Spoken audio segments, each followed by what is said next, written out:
Voilà, tu as la pasteur bienvenue. Il y a l'église évangélique, la bonne semence, moi, la apôtre qui est moto à Opambola Bissot pendant au moins 4 jours. Le Seigneur osera vraiment à 4 jours à Zalango, et le lobby, du mercredi, à Sélissi, Wate à Bebaldegoya, Yakimouy, à Outina Savolo, vous savez le dit très bien, et le lot à Bandina Bissot. Amen. Passez Malouba. Donc, il était Kamazo pour ça, tu peux te dire comment on va casser.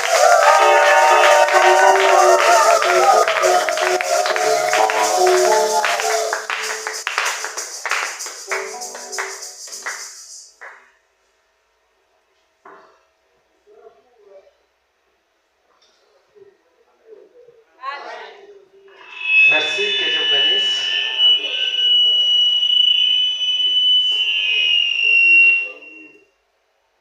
Merci beaucoup. Nous allons encore prier. Tu fermes tes yeux, tu vas demander encore la grâce de Dieu ce matin.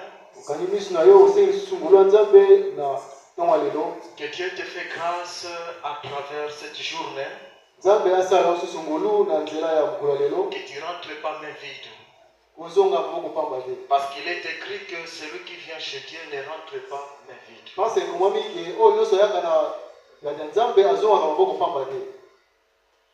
Jésus ne change pas.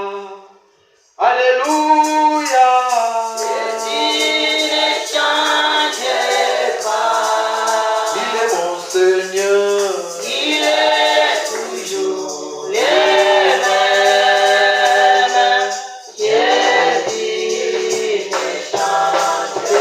Jésus ne change pas.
Te disons un grand merci, Seigneur.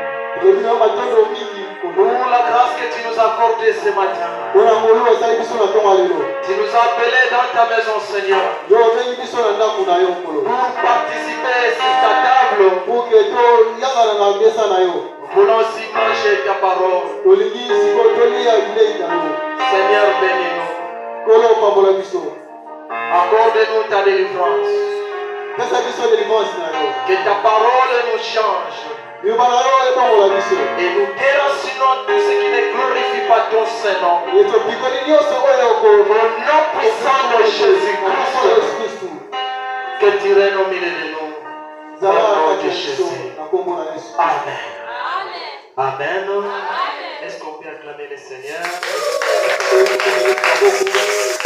Merci pour les places. Merci de nous fanda. J'ai béni Dieu pour l'opportunité qu'il m'a donnée ce matin devant vous. Et je bénis l'homme de Dieu qui m'a donné cette confiance de retourner encore dans cet endroit. J'ai béni aussi mon père spirituel, l'apôtre Guy Maloba, qui m'avait donné l'autorisation de venir.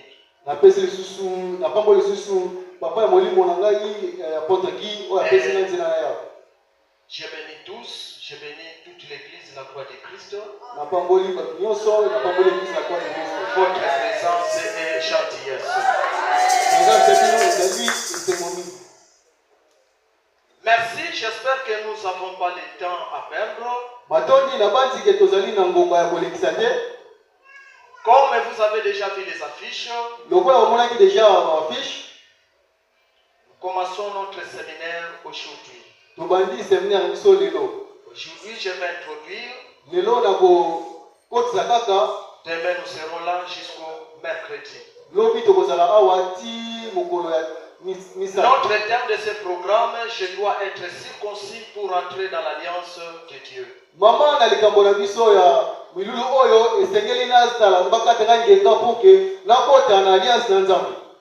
Je dois être circoncis pour entrer dans l'alliance de Dieu. J'espère qu'il y a deux mots que nous allons développer. Il y a la circoncision et l'alliance. La circoncision, c'est quoi? La circoncision, c'est une partie du corps d'un homme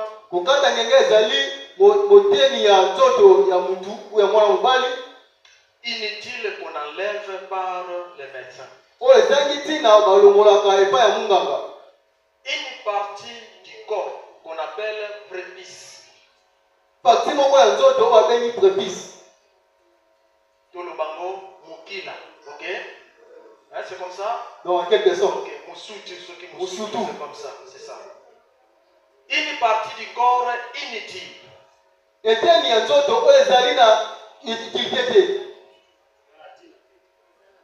Donc,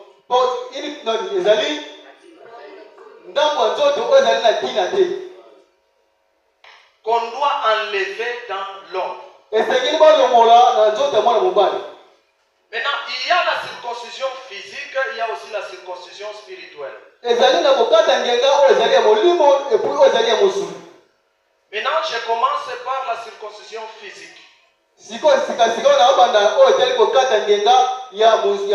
Comme je viens de dire, c'est une partie des prépuces du garçon qu'on enlève par les médecins. Mais ce qui nous intéresse, c'est la circoncision spirituelle. La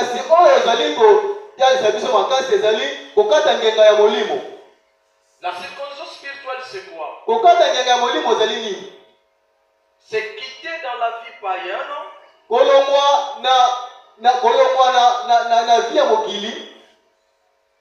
entrer dans la vie chrétienne. Suivez maintenant, je vais expliquer. Lorsqu'on coupe la partie des prépuces d'un garçon, c'est cette opération-là qu'on appelle la circoncision. Opération basala kawana, de babengaka circoncision. Comprenez? Ah ouais. Maintenant, pour quitter dans la vie païenne, entrer dans la vie spirituelle ou chrétienne, cette étape-là, c'est ce qu'on appelle aussi la circoncision spirituelle. Pour te olongwa na vie ya kupaganu okota na vie ya kimona nzambe obenge mo Kristo ya opa bengi ko kata ngenga d'une manière spirituelle. Maintenant, suivez. Lorsque Dieu a choisi son peuple, Si kobola na lokola tango nzambe aponaki peuple na ye, je vois que coupé ça va retard. Merci. Hein, je vais me débrouiller. je vous en prie. Merci beaucoup. D'ailleurs, c'est une bonne chose. Il faut commencer maintenant à exercer pour que prochainement. Ok. Circoncision spirituelle. Ezali kolongwa na étape ya masumu kokota na étape ya Mozambe. Ne ba étape wana bazali kobenga ngo circoncision.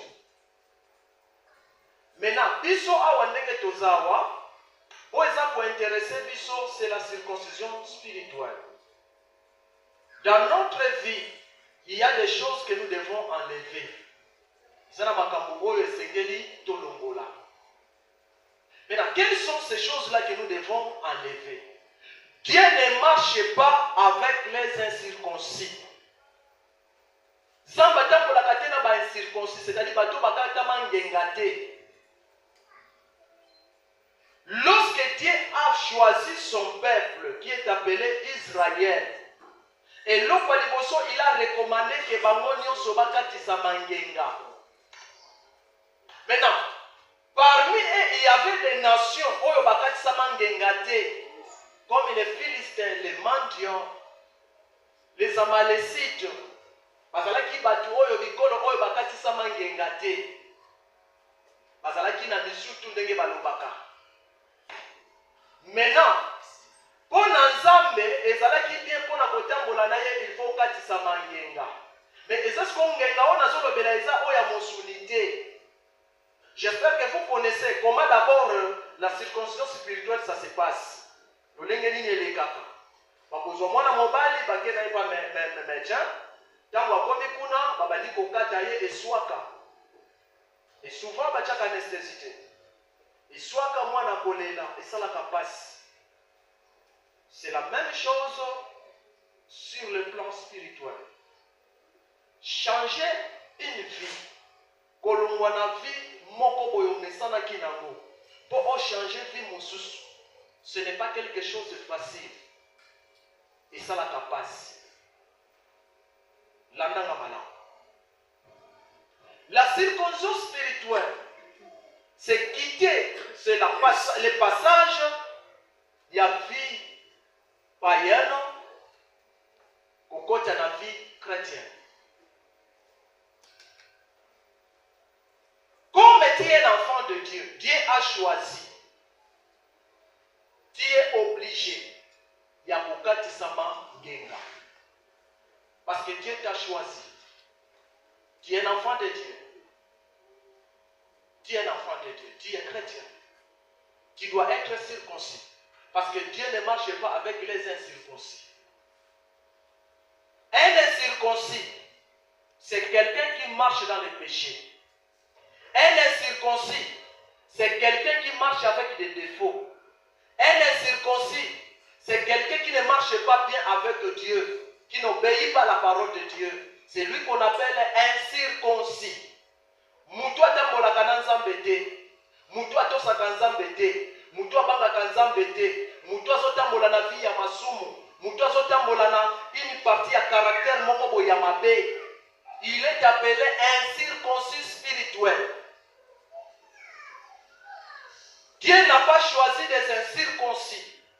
Pour marcher avec Dieu, pour tambola na Nzambe, il faut ozala mutu akatisa mangenga. Amen. Amen. Je ne sais pas si vous avez déjà compris ici. Est-ce que vous souvenez de nous? Amen. En tout cas, vous l'avez dit, côté en français, mais la suivez. Une partie du corps qu'on doit enlever, chaque personne ndenge toza awo. Toza na défaut moko boeza kati na biso. oyo esengeli tolongola mpo Nzambe atambola na biso, mpo Nzambe aobéi, mpo Nzambe arépondre, mpo Nzambe apesa yo oyo yo ozali koluka. Avant d'entrer dans l'alliance de Dieu, avant ya kokota na boyokani na Nzambe, esengaka d'abord partie ya eteni wana ya nzoto esala nini? Elongwa. Amen. Amen. Amen. J'espère que je vais revenir. Si vous regardez dans la Bible, il y a un enfant qu'on appelle Dina. Dina babalaka na ekolo mosusu. Ekolo ya ba Philistin. Bazalaki bato ba ekolo oyo ekatisama ngenga te. Tangu bana Jacob bayoki ke Dina baviole ye epai ya bato ya ekolo wana bakatisama ngenga te. Bana Jacob batomboka bakenda kotumba mboka wana. Bakenda kobebisa mboka wana. Pona nini? Parce que bazalaki bato bakatisama ngenga te. Comme bango Nzambe apona bango. Bakokaki te kobalana na bato bakatisama ngenga te, na bikolo ekatisama ngenga te. Bango esengelaka babalana entre bango na bango. Maintenant, si tu regardes bien dans ta vie, il y a une partie du corps que tu dois enlever. C'est un défaut, le défaut que tu as, un caractère là. Tu as un caractère où il y a ma baie. Où ils allaient pour ça que autant la malamu te na Nzambe. Au côté en alliance na Nzambe te. C'est pour cela il y a des fois tu parles que non, moi j'ai beaucoup prié, moi j'ai prié, mais Dieu ne me répond pas. Pourquoi Dieu ne te répond pas? Pour la nini Nzamba zo ya dola yote. Parce que Nzamba ko ya dola est circoncis. Nzamba ya dola ka muntu aza circoncis. Est-ce que vous comprenez? Muntu si akatisa mingenga. Mes frères et sœurs, marcher avec Dieu c'est facile. C'est nous qui compliquons Dieu. Bisonde va tout compliquer quand Nzamba. Nzamba zalaka na ye compliqué. L'homme ne veut pas obéir à la loi, ne veut pas obéir à la parole de Dieu. Mais la complication oyo biso to salelaka Nzambe nezali komema ba problème, ezali komema ba difficulté na bomoi na biso. Nezali komema ba pasi na bomoi na biso. Comme Dieu t'a choisi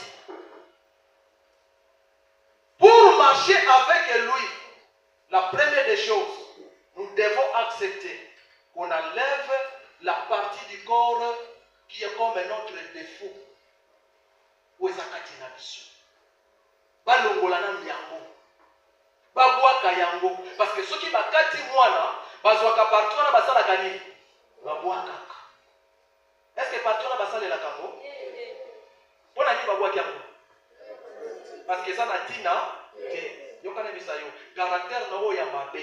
Défaut na yo za nango. Esengeli to sala nini? Tobwaka yango. Parce que ça na tina te liboso na Nzambe. Amen. Amen. Tozotanga. Tozu Exode. Exode chapitre 4, verset 19 à 26.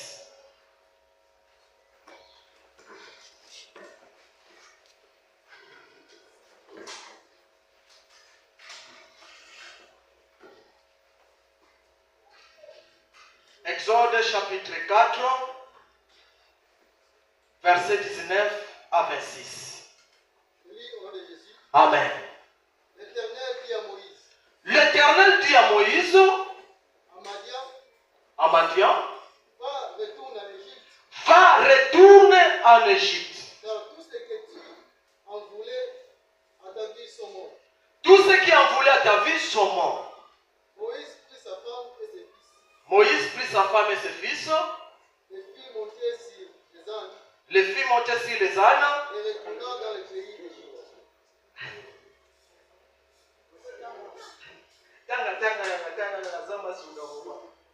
Papa Samson was malade. Moïse prit sa femme et ses fils. Moïse a suivi moi si naye na bana naye. Les filles montaient sur les ânes. Amatisi bango na ba âne. Et retournant dans le pays d'Égypte. Pe babandi kozonga na Égypte. Ils azwi nzete bato na ye oyo Nzambe apesaki ye.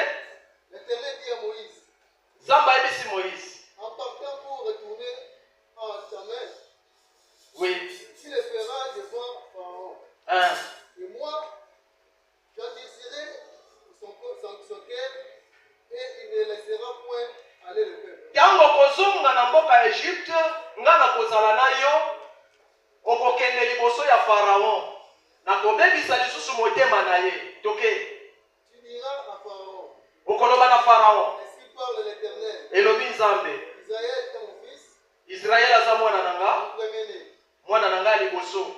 Je te dis, Nazoloba na yo. laisse aller mon fils Tika mwana nanga pour qu'il me serve.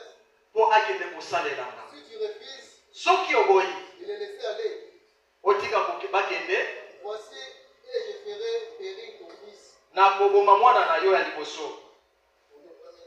Pendant le voyage, Tango azokende na voyage, en un lieu où Moïse passa la nuit, Moïse alalaki bisika moko, l'Éternel l'attaqua et voulut le faire mourir. Nzambe aye koatake ye alingi aboma ye. C'est pour une pierre égale. Ok, suka nano wana. Tofandi na kombo na Yesu. Tobeteli Nzambe maboko.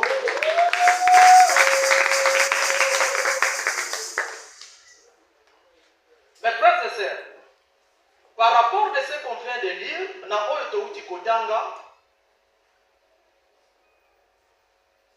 Nzambe aponaki Moïse.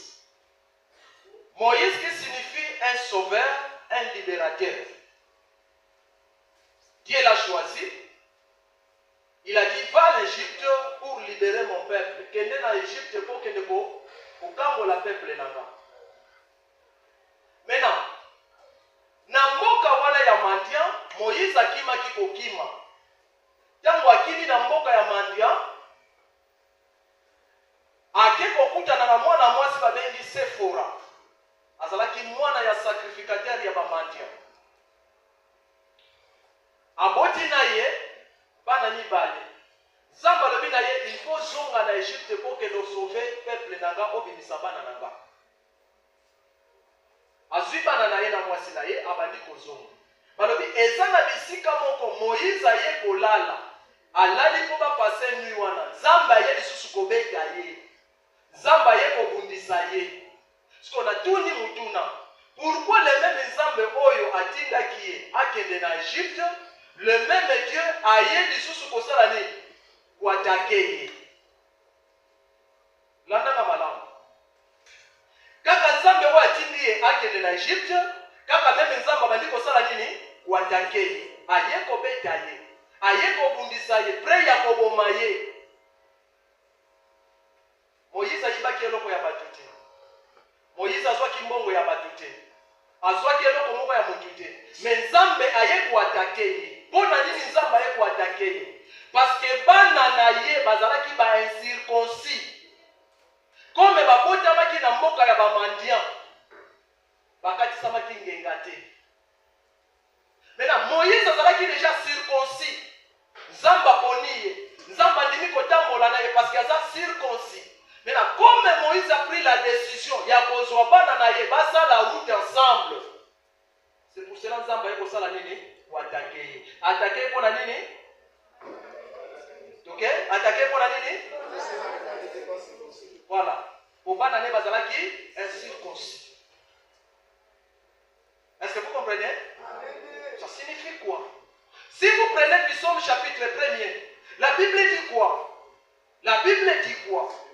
Heureux l'homme qui ne marche pas en compagnie de mon cœur, qui ne s'assiste pas dans leur foi. Et c'est mon amour à temps pour la calabati yamabete. Et c'est mon amour à temps pour la calabati lukutate. Et c'est mon amour à temps pour la calabati nibite. Et c'est mon amour à temps pour la calabati ndumbate. Pe oya panda kapembeni na bangote.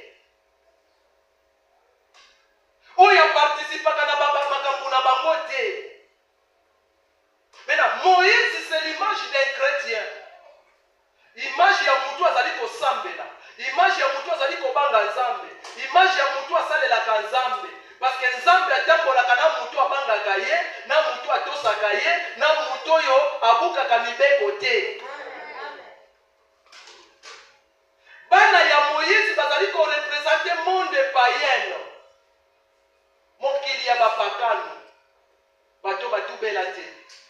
bato bayebi nzambe te, bato baza na ba défaut, bato baza na ba caractère ya mabe.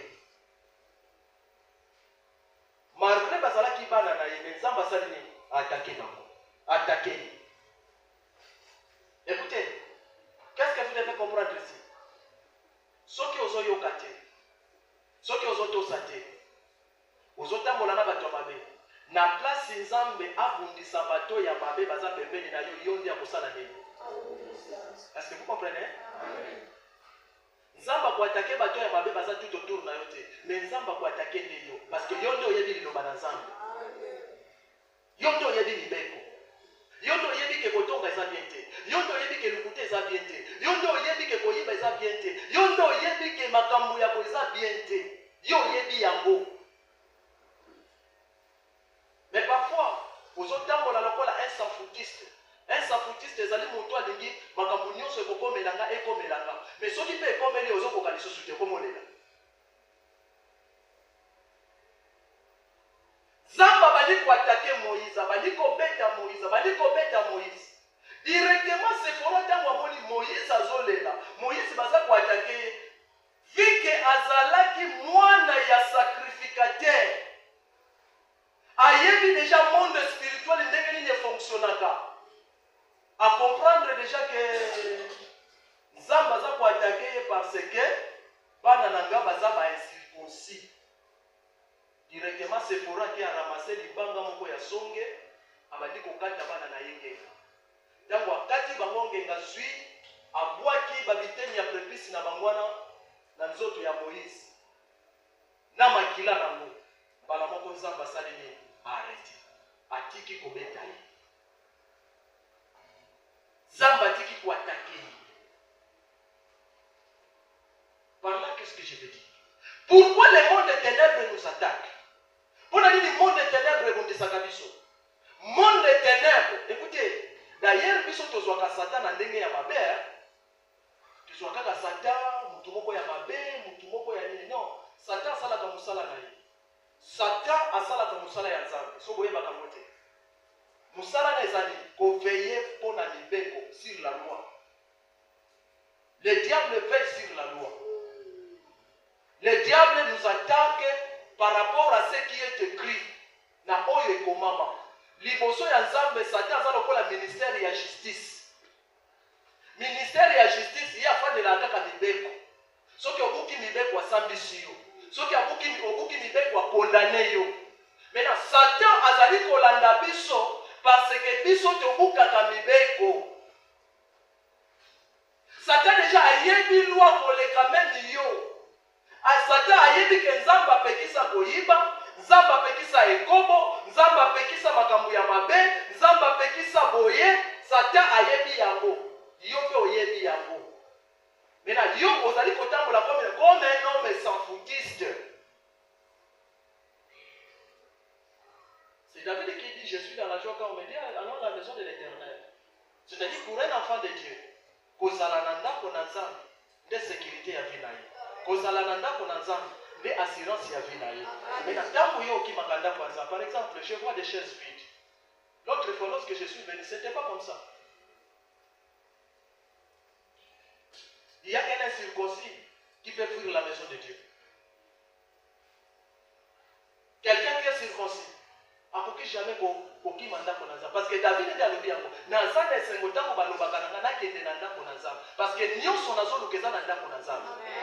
Avenir no eza na ndako na Nzambe. Kinyela yo eza na ndako na Nzambe. Esengo no eza na ndako na Nzambe. Maintenant Satan azali koveiller pona mibeko. Sephora c'est l'image. Il y a Satan. Oh, il y a déjà que mibeko ekomama boye. Nzamba koki kotambola te na bato bakatisa mangenga te. Ye moko ake abandi kokata bana na sans que mutu ayebisa ye. Ça signifie quoi? Sephora c'est l'image d'un chrétien qui marche dans la révélation. Une personne qui marche dans la révélation va koyebisa likambo te. Mais Saint-Esprit dit à kosala ne. Akolobela ye. Amen. Amen. Amen. Amen. Marchons dans la révélation. Malamoko prépuce, Nzambe atiki Moïse. Atiki kobeta. Pour la nini Nzambe abeti, kobana bazalaki ba circoncis. Mon frère, ma soeur, il y a des fois tu pleures, il y a des fois vous allez poser la main, vous allez komitungisa. Basi, minyoko, makambo ezo simba te, mekana nukota la vie na yo malamu. Eloko nini, ou ezali kuempêcher que Nzambe atambola na yo te. Eloko nini ezali kuempêcher que malheur, nini bolamu na Nzambe ezala likolo ya vie na yo. Banda komitala malamu. Kati na yo zana défaut moko boye. Défaut wana ezali kosala te ke Nzambe atambola na yo parce que Nzambe atambola te na bato bazana ba défaut. Lokuta eza défaut. Moyibi eza défaut. Kindumba eza défaut. Sorcellerie eza défaut. Tétitesse eza défaut. Kanda eza défaut. Dieu ne marche pas avec les incirconcis. Dieu marche avec les gens qui sont circoncis. Avant d'entrer dans l'alliance, tu dois passer par la circoncision. Pourquoi nous devons passer par la circoncision? C'est pour être transformé. Pour tous à la transformer. Tous à la locola Nzambe. Dieu dit, faisons l'homme, c'est le nôtre. Maintenant, si Dieu veut que nous soyons comme lui, lokola image naye, lokola ressemblance naye, c'est-à-dire qu'il faut tous à la banane, parce que Dieu il est saint. Est-ce que tous sont là? Comme Dieu il est saint, nous aussi nous devons être saints. Nous devons marcher dans la sainteté, nous devons marcher dans la sanctification, nous devons marcher dans l'obéissance, nous devons marcher dans la crainte de Dieu. Si tu ne crains pas Dieu, tu es un incirconcis. Ce que obanga kanzambe te, okatisa mangenga te, nous avons pas nous. Maintenant, dans la maison de Dieu, on a besoin de gens qui sont circoncis et non des incirconcis. Oya église te parce qu'on y est na yoka. Oya église te, yo peut-être oya ga église parce que pasteur Paul a koyemba, pasteur Paul a kobeta musique obini na yo ici ok. Mais en ce qui concerne la transformation, aux afonatiers. Donc on a besoin de comment vous passez autour de là. Comment moi à 18 ans à ce moment là moi na écouter. Ça signifie que jusque là votre vie est en train de transformer. Quelqu'un qui est déjà transformé, batindi kakaye susute akine na ndako na Nzambe. Quelqu'un qui est déjà transformé, mutu moko tia koyebi sete ke likambo ozosala eza mabe. Eza lokola pièce moko ya Jérémie, alobi adulte bapekisaka ye makapute. C'est ça.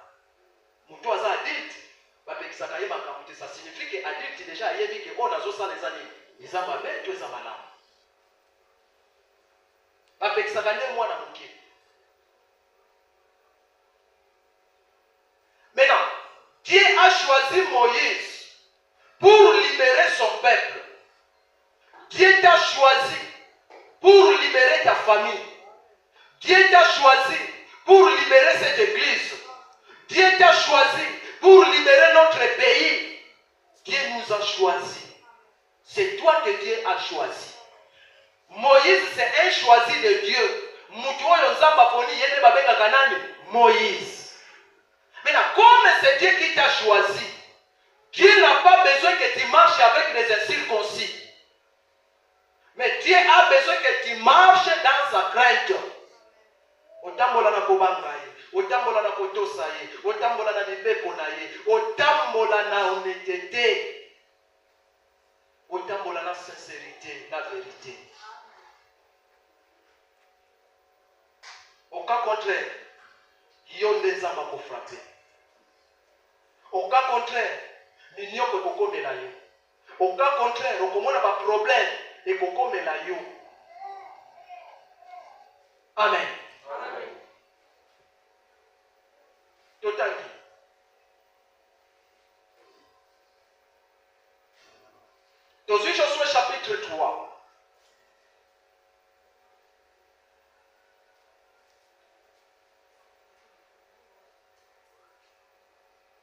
Non, prenons Josué chapitre 23, versets 6 à 13.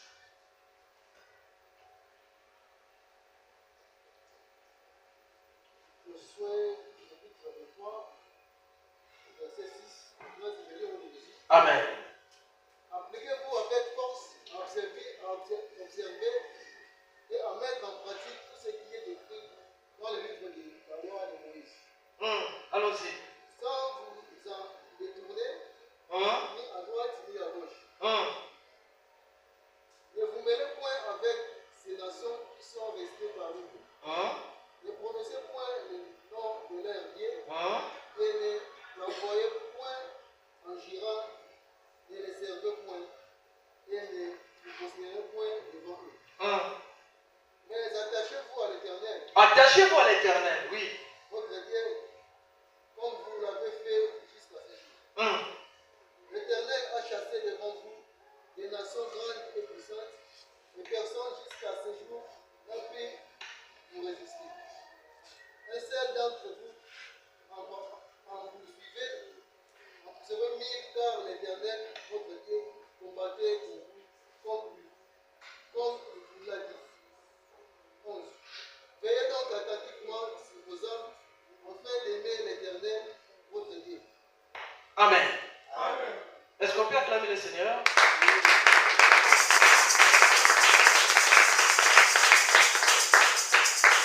Suivez maintenant. Quelqu'un que Dieu a choisi, qu'est-ce qu'il doit faire? Muto nzamba boni esengeli asala nini? Eloko liboso kolandisama na verset batangeli biso. Nous devons appliquer avec force, observer et à mettre en pratique tout ce qui est écrit. Esengeli tosalela, totosa, tosalela oyo ekomami. Oyo ekomami ezali. Oyebi ke moyibi eza mabe. Mais osalaka yango. C'est-à-dire ozotosa te. Oyebi ke kongumba mela bikeko eza mabe. Mais osalaka yango. Ozotosa te. Oyebi ke kofuka mela bikeko eza mabe. Écoutez, Bible ezali olobake devant ma face je n'honorerai aucun autre Dieu. Liboso nanga na kolinga komona nzambe mosusu te. Ofukamela nzambe mosusu te. Oyembela nzambe mosusu te. Oadore nzambe mosusu te. Linga bapara na yo, tosa bapara na yo. Kolula eloko ya mutu te. Koyiba eloko ya mutu te. C'est la loi, tout ce qui est écrit. C'est-à-dire nous devons le mettre en pratique. Sengeli tosa de la yango. Sengeli tosa de la yango. Pour un choisi de Dieu, quelqu'un que Dieu a choisi. C'est-à-dire que mutu oyo azali kosalela yango te yende babengi nani incirconcis. Yami bale. Ne vous mêlez point avec ces nations, avec les autres nations. Bon sangana na bango te. Batu oyo ya mabe. Par là qu'est-ce que je veux dire? Au moment que lisanga ya batu wana eza lisanga ya malamu te. Yo sukoza mwana na nzambe. Pourquoi que nous sangana na batu ya bongo? Lisanga eza lisanga ya batu batongaka. Lisanga eza lisanga ya batu baza ba criminel. Lisanga eza lisanga ya batu oyo babebisaka vie ya batu. Pourquoi yo mwana na nzambe okende kokota wana? Pourquoi yo mwana na nzambe okende kosangana na bango? Lisanga eza lisanga ya batu ba décourageaka batu. Écoutez, milimo ya découragement de makabiso même na église. Ekofanda ka epa ya mutu moko ya biloko nini wana bazosala mana nga ndenge bazosalela na tuka nazosepela na nga nango te yo mpe osali nini okoti na kati. Or c'est un esprit. C'est un esprit. Ne vous mêlez pas, osangana na bango te. Au sentir que batu wana baza batu ya mabe. Écoutez, d'ailleurs je vais vous dire quelque chose. Un chrétien n'a pas un camarade. Chrétien n'a pas un camarade. Chrétien n'a pas de connaissance. Il n'a pas de camarade. Parce que si vous prenez Michée chapitre 7, verset 7, il dit ne crois pas à un ami, ni à un intime, même celui qui repose sur ton sein. pour un chrétien, son vrai ami c'est Jésus. Son vrai ami c'est Dieu. Amen. Hein? Amen.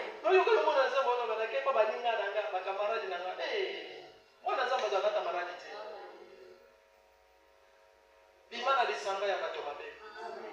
Bimana lisanga ya bato mabe. Amen. Amen. Mutu akotambola na lisanga ya bato ya mabe akokendaka liboso te. Akomona makambo ne batakobeba. D'ailleurs tozokenda la langue bokomona Bible ezali koloba ke bato wana bakokoma filet mpo na yo. Filet, piège mpo na yo. Ne vous mêlez point. 3. Ne prononçons point le nom de leur Dieu. Botangaka bakombo ya banzambe na bango te. Sur cette terre, il y a plusieurs dieux. Na se mokilo banzambe baza ebele. Mais tozaka na nzambe moko. Oyo biso toyebi. Oyo akela likolo na se. Oyo akufa na ekulusu. Kombo na ye Yesu Kristo.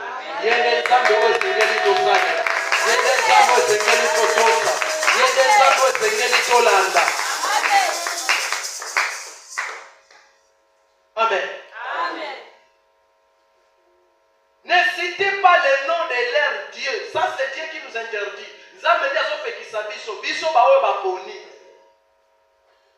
Moi, je te pose la question.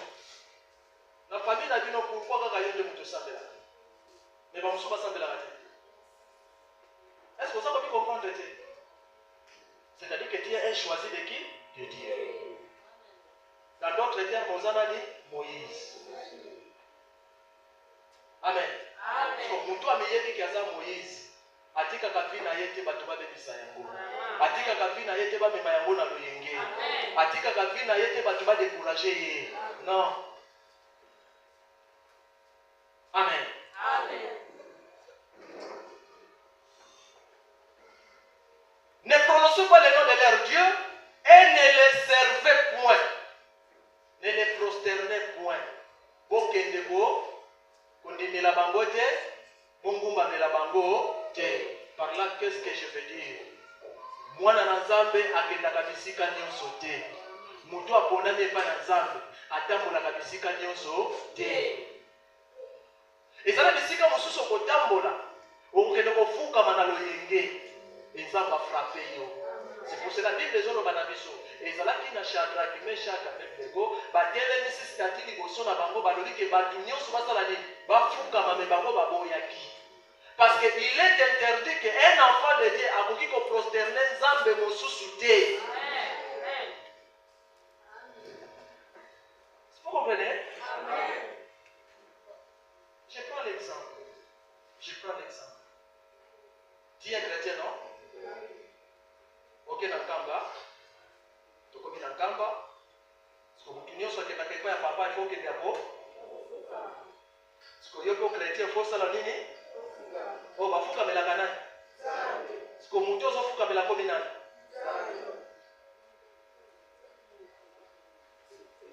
Est-ce que vous comprenez? Ce qu'on a tout dit, devant Dieu, vous en avez. Hein? Parce qu'il y a ça mutu lokola yo, abela kakali d'alter lokola yo, akendaka toilette lokola yo. So yo ke no fuka mela ye lisusu oh yoka tozo fuka mela oyo amona na kati et atako exister atuna yale kana lutu lokola yote alata bilamba lokola yote akota ka toilette lokola yote siko komi nzambe ndenge nini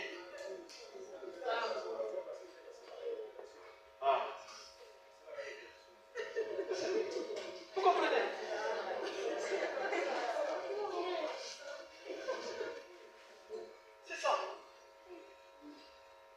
Dieu a interdit, ne les prosternez point pour un choisi de Dieu.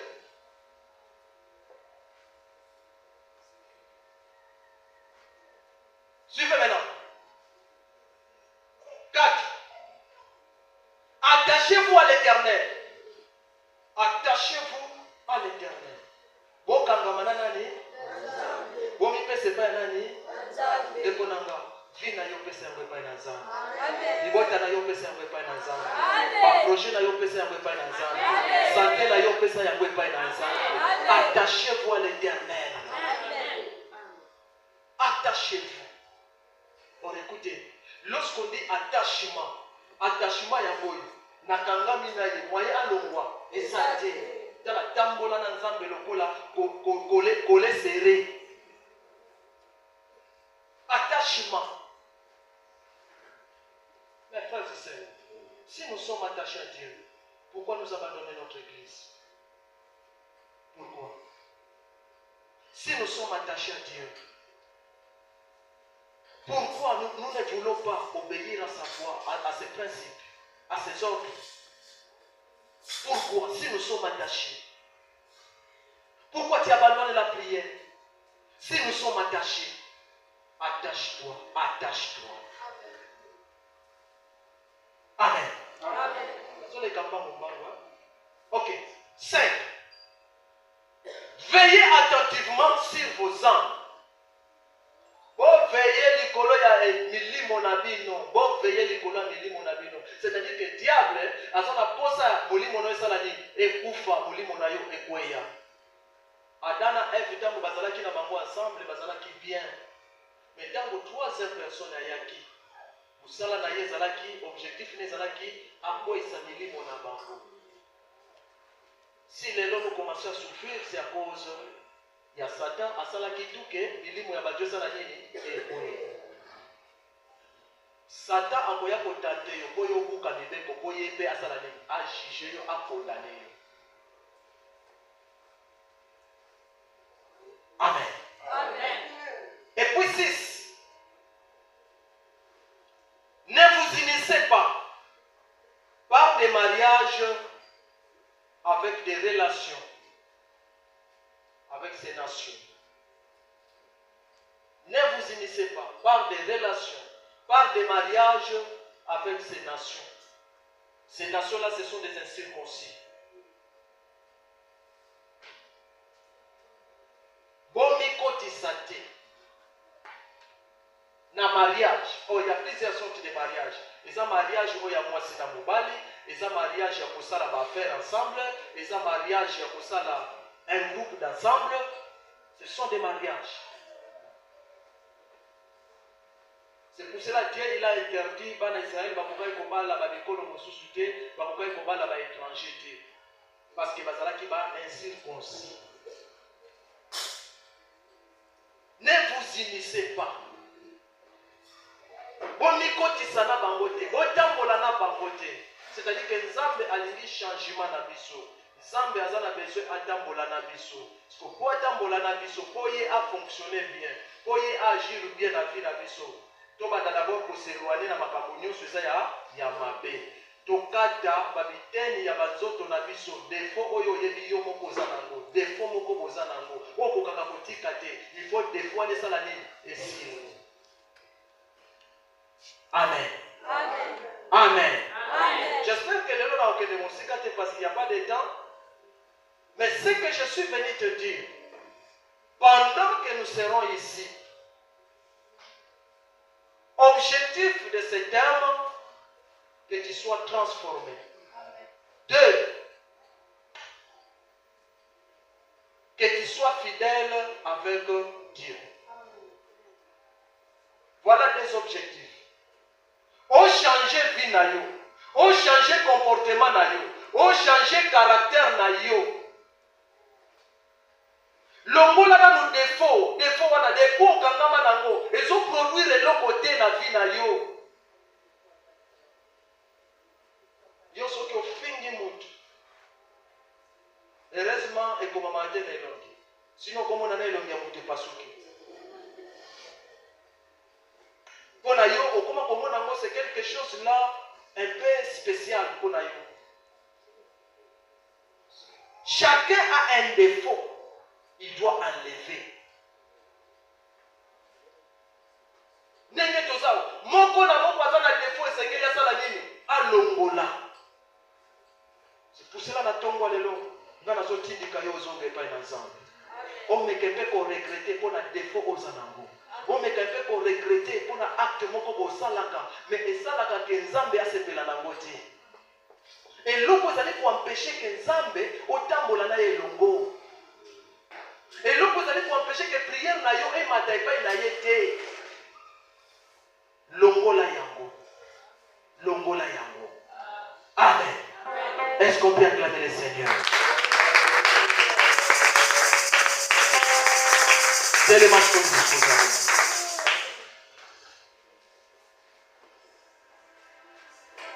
Kanga miso na yo banda kotala siko na bomo na yo. Tia bien. Eloko nini mo ezosala yo pasi. Ozomona ki ya solo vraiment des fois naza nango. Ezosenga te Nzamba répondre nga. Ezosenga te na tambola na Nzamba. Menga na bengani. Pona nini passe ezolanda nga. Pona nini nazosala makambo ezosimba te. Peut-être défaut ezakati na nga wana. Yango nde mutu za koampeshe ke Nzambe asala te na bomoi na nga. Banda kozonge epai na Nzambe. Yebisa Nzambe alebisa yo. Yebisa Nzambe alebisa yo. Banda kobondela bongo na kombo na Yesu Kristo.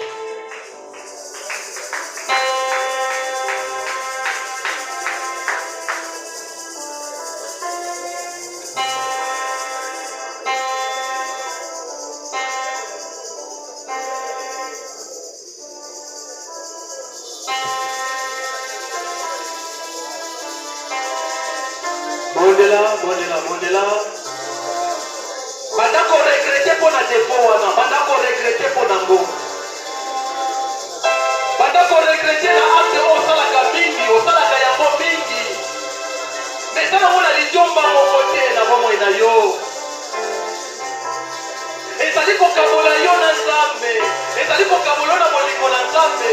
Yebisa Nzambe alibisa yo. Orgueil na yo, yebisa Nzambe longola yango. Lokuta na yo, yebisa Nzambe longola yango.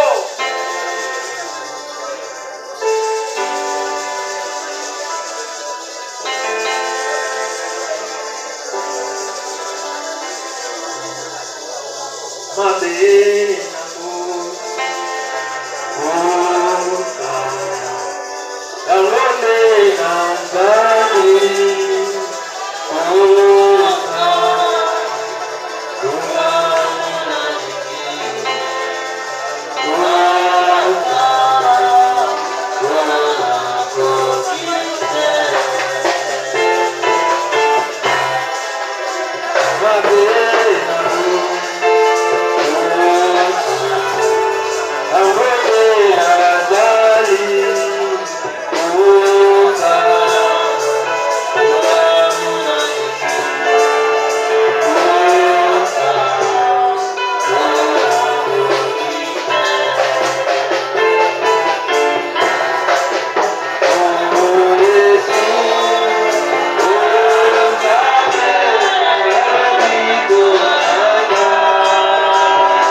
na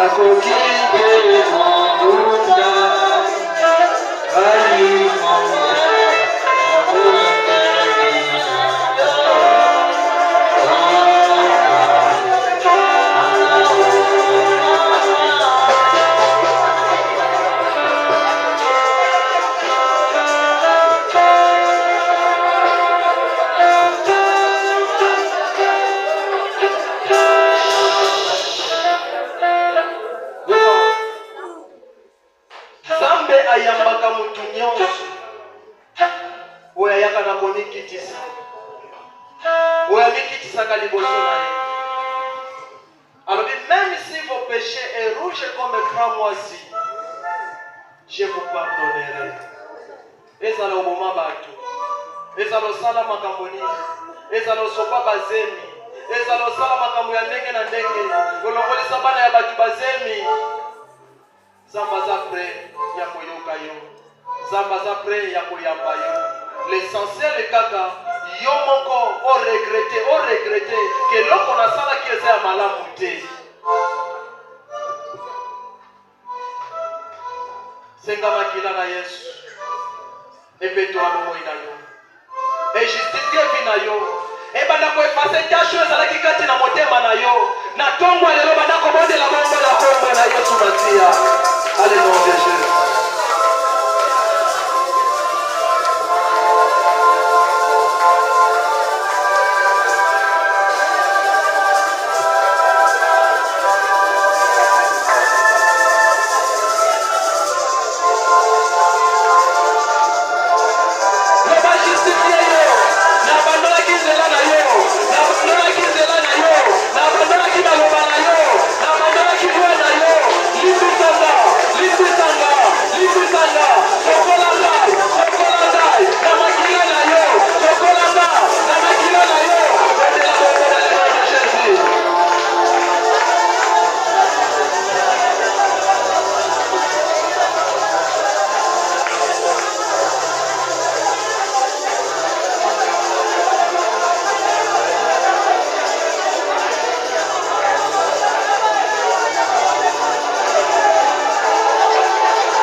Lobankolo Yesu yambanga na tongo lelo naza mwana na yo makila na yo ezala partage na nga et justifie vie na nga ya solo oponanga natambola na yo nasalela yo nakendeki mosika na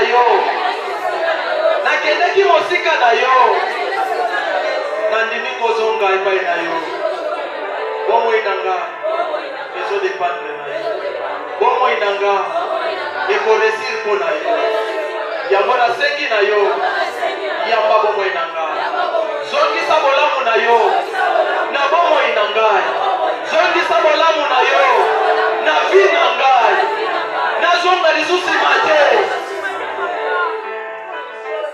Concentre-toi. Concentre-toi.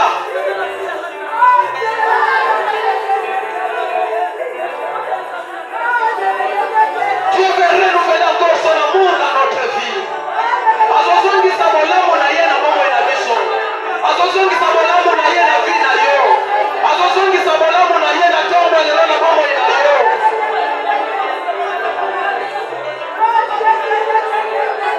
Présence na ye esimba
Sois béni notre Dieu.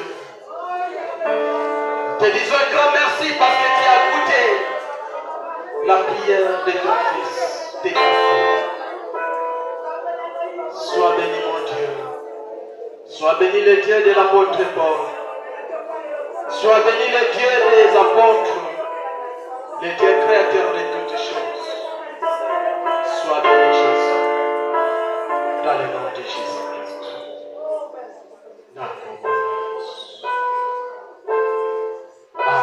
Amen. Amen. Vous mettez les âmes de ma